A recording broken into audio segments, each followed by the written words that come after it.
Right, hi, viewers. Good to see you again. It's been 3 weeks since we've caught up. So I think the last one was the day before the Railway Goat. And remember that race? We were both keen on Levante, but unfortunately, she didn't get the job done for us. No, just the way the race was run and panned out, that slackening of the pace in the middle stages cost her. But gee, she flew home, and Yeah.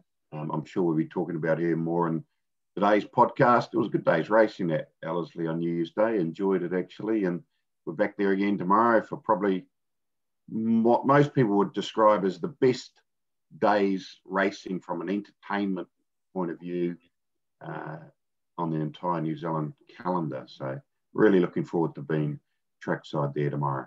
Yeah, and I said there's one star going to be missing, the rider of the last four winners of the Karaka Millions, Opie Bosson, out for a suspension. And it's a shame he couldn't get back in, but that's the way racing goes, eh? Absolutely, yep. Yeah. No, we've got, and also quite a few subscribers backed your dart selection, Gerwin Price in the world champion darts final, and he came through with flying colours. Gee, it was a intriguing watch. Isn't darts an amazing sport when you can be so close to victory, and then you stuff it up, and then you're so far away from victory again, and you've got to start all over again to win that either that leg or that set. And he was choking near the end, but he got the job done. Yeah. Luckily, Gary Anderson probably wasn't on his A game, or else he might have really taken advantage of Price's missed doubles. But we got the job done, and good to hear a few subscribers got a few dollars in their account. Yeah, no, too right. And last week we had Avantage winning the Telegraph. Fantastic win. She got a nice ride by Danielle, and was just too strong, wasn't she, in the end? Yeah, just got that cover 3 wide, presented and let down very well, and was all over at the 200. Tavi Mack tried very hard. Might add a little excuse, but I'm sure the stable won't be blaming that for his defeat. But he probably overreached and just got knuckled over a little bit at the start. But that was the way it goes sometimes. And no, all kudos to Avantage. She's an amazing mare. I think people forget that, what was it, the 17th of October, I think it was. She wins the Spring Classic over 2,040 metres, and 2 and a bit months later, she's able to win fresh up at Group 1 over 1,200. Pretty impressive. And then to win second up again. And yeah, looking for a mouth-watering clash at Te Rapa, Avantage and Levante again. So it'd be good to clash that. Yeah, I'm looking forward to that. And you got to give credence to Jamie Richards, don't you? Just top training to get that mare up and going. Top class mare, but you've got to train them right and place them right. So well done. The other good win too on Saturday was Bonham, even though I was on Brando, trained by John O'Benner and Holly. What's Holly's last name? Wynyard. And that was a terrific win. Caught wide, went forward by Lisa Allpress, got that winning break, and while that she was kicking away, Brando was jostling with one other horse, and just I think cost it. I'm pretty sure it cost a victory by jostling on the turn and got going too late. But terrific one. Yeah, all credit to Lisa Allpress there. I thought took the bull by the horns and pressed forward when being trapped a bit wide. And talking to her before the race, she was aware that Bonham could run as fast a last 600 as Brando based on their last start performances going into that Levin Classic. So I guess if she thought if she was a few lengths in front of Bonham at the in front of Brando, at the 600, then she'll be hard to hold back, and that's exactly how the race panned out. And good for Gary Harding, the owner of Bonham. He puts a lot of money into the game, both the thoroughbreds and the greyhounds, and good to see him get a result there. And I don't know where she'll go next, Bonham. I don't think she's an Oaks filly, but time will tell. Yeah, you never know. It just depends on how she comes through that, and Dono thinks you can do that trip. But tomorrow we've got that big race, obviously, the Karaka Millions with $1 million for the 2-year-olds. A lot of owners won't sleep too well tonight, I'm sure, for the big race tomorrow. And it's a tough one. I reckon it's probably the toughest one from a punting point of view to sort out. It's, the obvious favourite, but I've gone for a horse. Well, what do you like first of all? Well, personally, I wouldn't be having a bet in the race. Yeah. But if you force me to pick one, probably On the Bubbles. Yeah, the wide draw doesn't put you off? No, because it settled very well last start. It did, yeah. Yeah, so yeah, I don't think it's too much of a concern. So yeah, we'll go with On the Bubbles, but with no real conviction. But you like one of the stablemates, I believe, Avanello. Yeah, no, I thought he needed that run last start there, and it was a hell of a fast tempo, and he worked early, and he stuck on pretty well for fourth, even though he was just over 7 lengths from the winner. The time was very fast, and his personal time was 109.52, which is still a pretty fast time. So the blinkers go on, tongue tie goes on, and most importantly, Lisa Allpress goes on. I thought it's drawn reasonably well, drawn 9, I think it is. It does have early pace, so I think you can get out and get handy. And if you can get one off, settle nicely, and with that Te Akau touch, winning touch, you just never know. Sneaky Shark, listening to Jamie Richards, he said that it wasn't quite right at Tauranga, and he will definitely improve. He's a good horse. Western Springs, gee, that's a good one at New Plymouth. Lovely looking horse. Time wasn't great, though, and the sectionals weren't that great, but drawn 3, which has got to be a plus in that big race, doesn't it? Get out, maybe trail, and Milafore didn't touch on that either, so that was a good win at Tauranga, and she's got to be a chance as well. But yeah, no, looking forward to it. And earlier on, we've got Levante going round. Yeah, the race before, race 3, Levante. In the Westbury Classic, price is holding up at this stage, Neil, $1.55. Sure. Back runner will depend on the pace of the race, but you're thinking there'll be more pace in this than the Railway, and I guess 1400 too, being the big difference. You think she'll get over the top of them okay? Oh, I think so. $1.55 is short enough though, but you've got Shah Roses, he'll kick out, Miss Labassa will kick out, and Star of Bombay, Our Alley Cat, and Familiar all out wide that are going to look to go forward as well. So that's got to put some pressure on the race. It's only 10 horses. Crikey, they'll be coming home 34 and a half or slow, I reckon, which will be slow enough for her to get over these.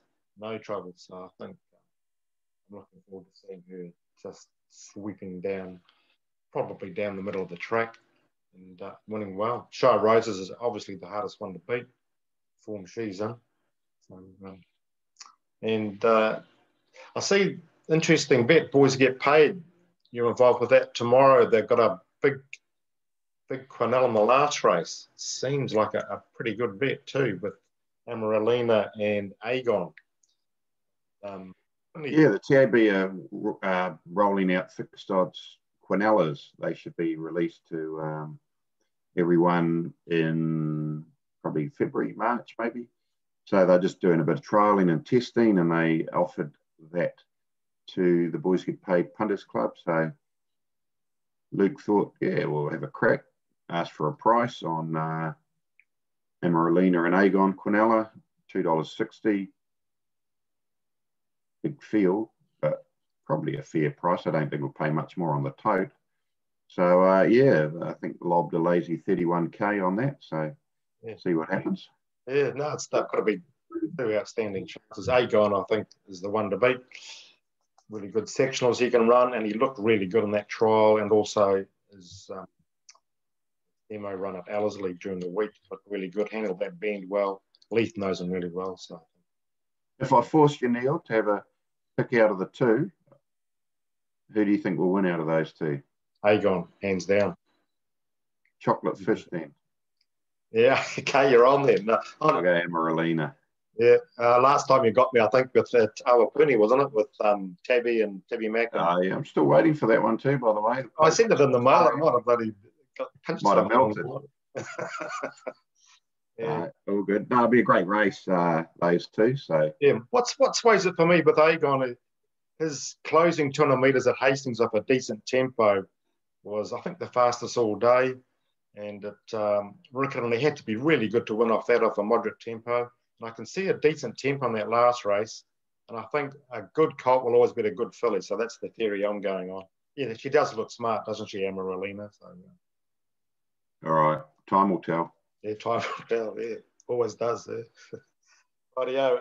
Okay, the last question we had for Heads Up was, what was the name of the horse that dead-headed with Mr. Tiz in the railway? And the answer was? Yeah. The answer was Westminster. Very good horse of his generation. Yeah, big black those horse. colours were carried to victory on Boxing Day by a horse called Alice Tinker. I think that was a bit of a clue. I think we had 8 correct answers, Neil. Yep. Give me a number between 1 and 8. Let's go with number... Which number? Number 2. Number 2. Ross. Well done, Ross.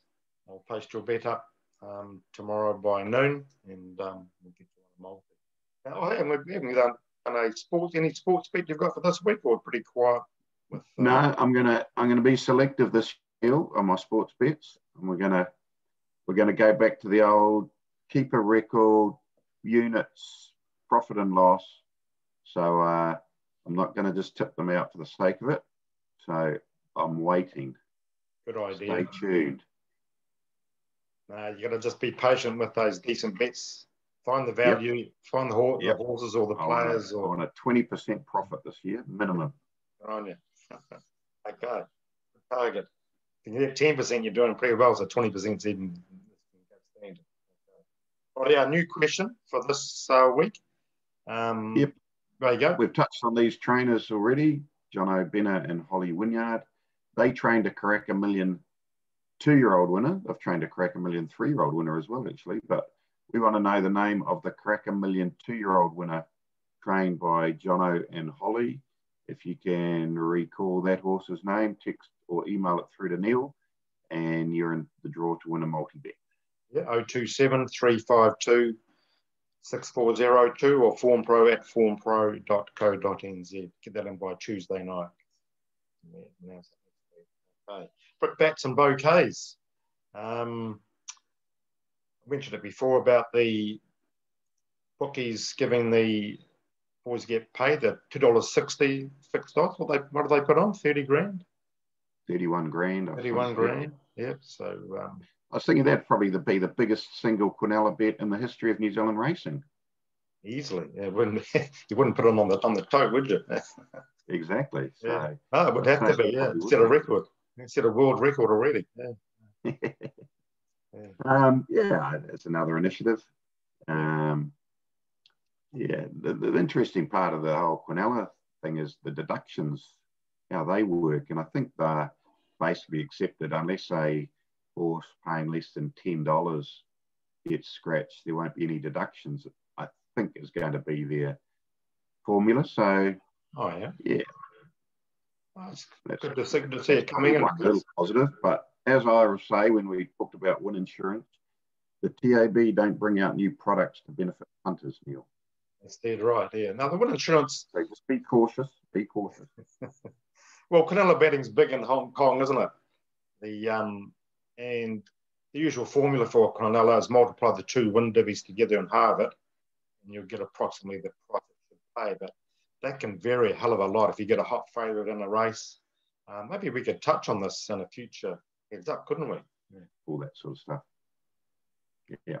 Yeah, because it's interesting and it's fixed odds, and you can have 2 or 3 bets in the race and cover yourself quite nicely. So another option the bookie can bring out now. But a few comments I've had from subscribers as well about the pro punters mentioned on trackside from the bookies, and I don't know where they get the information. I presume the pro punters they're talking about, but have you heard them talking about that on trackside? Oh, you mean when they talk about the exchange? Yeah.